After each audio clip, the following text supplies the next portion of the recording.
All right. So on Tuesday, we read the story Sheila Ray the Brave by Kevin Hinkes.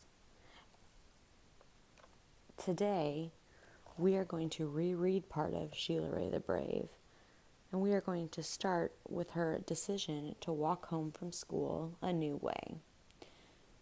So I want you guys to make sure that you're listening carefully for any details that you might have missed during our first reading.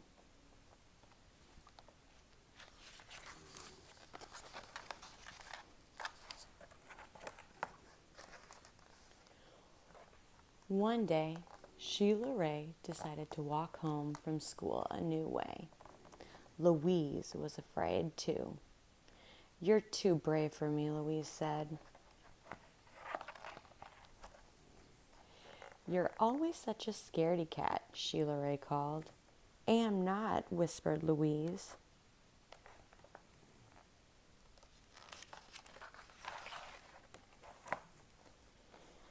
Sheila Ray started off, skipping.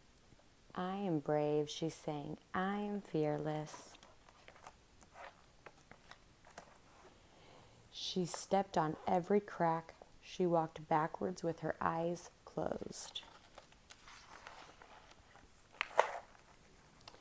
She growled at stray dogs and bared her teeth at stray cats.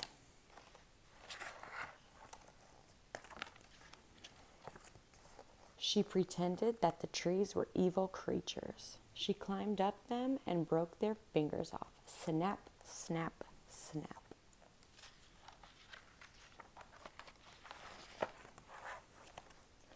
Sheila Ray walked and walked. She turned corners. She crossed streets. It suddenly occurred to Sheila Ray that nothing looked familiar.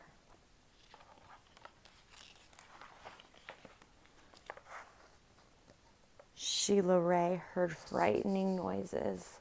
They sounded worse than thunder. She thought horrible thoughts. They were worse than anything she had ever imagined.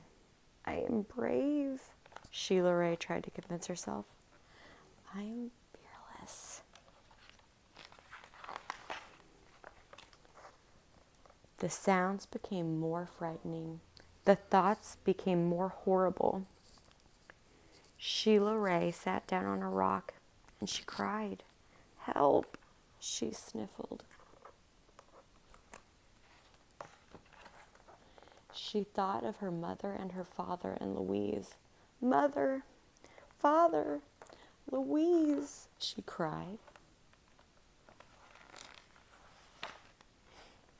"Here I am," a voice said. "Louise," Sheila Ray hugged her sister. "We are lost," Sheila Ray said. "No, we're not," said Louise. "I know the way home. Follow me." Louise stepped on every crack. She walked backwards with her eyes closed.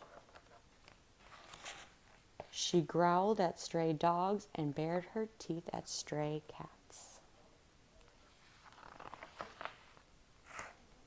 And she pretended that the trees were evil creatures. She jumped up and broke their fingers off. Snap, snap, snap. Sheila Ray walked quietly behind her. They walked and walked. They crossed streets. They turned corners.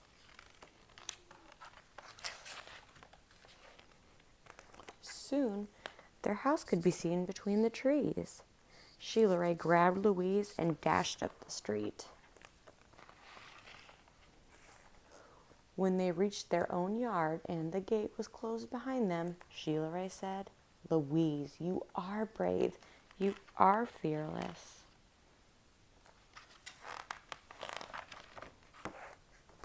"We both are," said Louise, and they walked backwards into the house with their eyes closed.